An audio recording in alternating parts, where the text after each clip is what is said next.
Assalamualaikum warahmatullahi wabarakatuh. Perkenalkan, nama saya Marisa Dwi Insani dari Prodi Perbankan Syariah. Di sini saya akan menjelaskan terkait produk-produk dan jasa pada Bank Umum Syariah.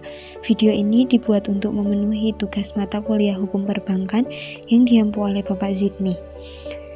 Baik, saya akan memulai. Untuk produk-produk dalam Bank Umum Syariah sendiri terbagi menjadi dua, yaitu produk penghimpunan dana dan juga produk penyaluran dana. Dalam produk penghimpunan dana terdapat 5 produk, yaitu giro, tabungan, deposito, sukuk, dan reksadana. Giro sendiri menurut pasal 1 Undang-Undang Nomor 21 Tahun 2008 tentang Perbankan Syariah adalah simpanan berdasarkan akad wadiah atau akad lain yang tidak bertentangan dengan prinsip syariah, yang penarikannya dapat dilakukan setiap saat dengan menggunakan cek, bilet giro, sarana perintah pembayaran lainnya, atau dengan perintah pemindah bukuan. Menurut Fatwa Dewan Syariah Nasional, giro harus mengikuti beberapa ketentuan, yaitu dapat diambil kapan saja, bersifat simpanan, dan tidak ada imbalan yang disyaratkan, kecuali dari pihak perbankan yang memberikan secara sukarela.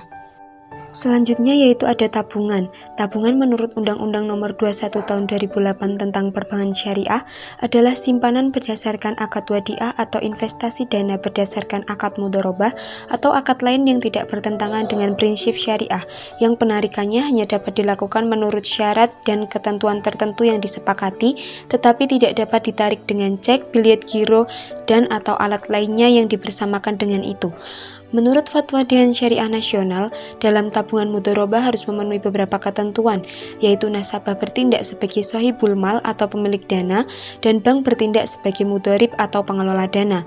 Bank dapat melakukan berbagai macam usaha yang tidak bertentangan dengan prinsip syariah dalam mengembangkannya, termasuk di dalamnya mudharabah dengan pihak lain. Modal harus dinyatakan dengan jumlah dan dalam bentuk tunai, bukan piutang. Pembagian keuntungan harus dinyatakan dalam bentuk nisbah dan dituangkan dalam akad pembukaan rekening. Mudharib menutup biaya operasional tabungan dengan menggunakan nisbah keuntungan yang menjadi haknya, dan bank tidak diperkenankan mengurangi nisbah keuntungan nasabah tanpa persetujuan yang bersangkutan. Selanjutnya yaitu produk deposito.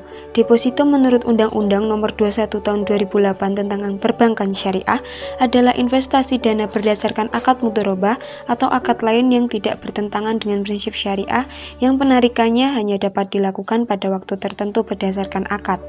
Menurut Fatwa Dewan Syariah Nasional, deposito mudharabah harus mengikuti beberapa ketentuan, yaitu sama seperti pada ketentuan pada tabungan. Selanjutnya ada sukuk. Sukuk adalah produk investasi yang berbasis pada prinsip syariah.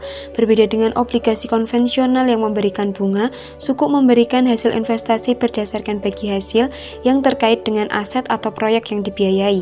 Sukuk dapat menjadi salah satu bentuk produk himpunan dana, di mana investor mengumpulkan dana yang nantinya akan digunakan untuk proyek-proyek yang sesuai dengan hukum syariah. Selanjutnya ada reksadana syariah. Reksadana syariah adalah produk investasi yang dikelola oleh manajer investasi sesuai dengan prinsip syariah. Dana yang dihimpun dari para investor akan dikelola dalam instrumen keuangan yang tidak melibatkan unsur riba, spekulasi, atau kegiatan yang dilarang dalam Islam. Hasil yang diperoleh dari investasi ini akan dibagikan kepada para investor sesuai dengan persentase yang disepakati. Selanjutnya yaitu produk penyaluran dana. Pada produk penyaluran dana berdasarkan prinsipnya dibagi menjadi 3, yaitu prinsip jual beli, prinsip sewa, dan juga prinsip syirkah atau bagi hasil. Nah, di sini pembiayaan dengan prinsip jual beli itu dilaksanakan sehubungan dengan adanya perpindahan kepemilikan barang atau benda. Tingkat keuntungan yang didapatkan bank ditentukan saat ijab kabul antara bank dan juga nasabah dan menjadi harga atas barang yang dijual. Transaksi jual beli dapat dibedakan berdasarkan bentuk pembayaran dan waktu penyerahan barangnya. Yang pertama yaitu pembiayaan murabahah. Pembiayaan murabahah di mana pihak bank menyebut jumlah keuntungannya. Di sini pihak bank bertindak sebagai penjual sedangkan nasabah sebagai pembeli. Harga jual barang ditentukan dari harga beli dari pemasok ditambah dengan keuntungan atau margin. Kedua belah pihak harus menyepakati terkait harga jual dan jangka waktu pembayaran. Harga jual dicantumkan pada saat ijab kabul jual beli dan jika telah disepakati tidak dapat berubah selama masa berlakunya akad. Yang kedua yaitu pembiayaan salam. Pembiayaan salam yaitu transaksi jual beli di mana barang yang dipesan belum ada di gudang penyimpanan persediaan bank. Oleh karena itu, barang yang diserahkan kepada pembeli diserahkan secara tangguh, sementara pembayaran dilakukan secara tunai. Harga jual yang ditetapkan adalah harga beli dari penjual ditambah dengan margin atau keuntungan. Yang ketiga ada pembiayaan istisna, di mana nasabah memesan barang yang dibuat khusus sesuai keinginan nasabah kepada pihak bank. Kemudian pihak bank akan membuat barang tersebut atau meminta pihak lain untuk membuatkannya. Nasabah membayar secara bertahap sesuai progres pembuatan barang, dan setelah barang selesai, kepemilikan seutuhnya berpindah kepada nasabah. Selanjutnya yaitu pembiayaan dengan prinsip sewa. Transaksi ijarah dilandasi dengan adanya perpindahan manfaat, yaitu di mana nasabah membayar sewa dan mendapatkan manfaat dari barang atau tempat yang disewa tersebut. Nasabah membayar secara berkala, dan jika di akhir masa sewa, nasabah menghendaki untuk membeli barang atau tempat tersebut, dapat dilakukan dengan harga yang sudah ditentukan sebelumnya. Sehingga nanti kepemilikan barang atau tempat tersebut berpindah kepada nasabah, atau biasa disebut dengan ijarah mutahiyah bitamlik.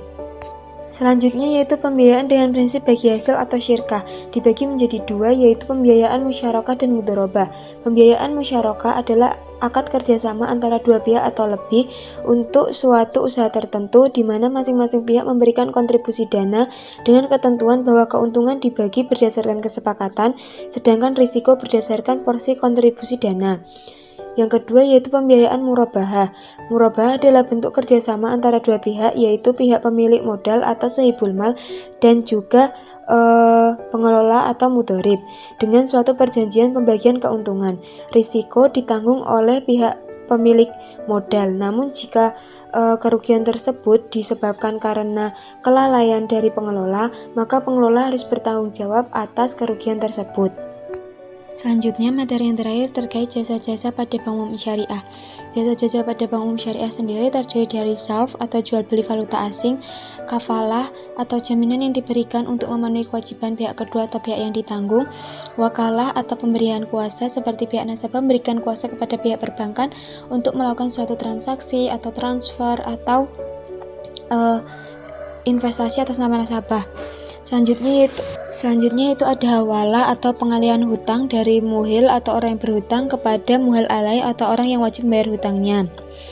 Selanjutnya ada rohan atau biasa dipahami sebagai jaminan atas utang atau pinjaman yang diterima atau dikenal dengan gadai.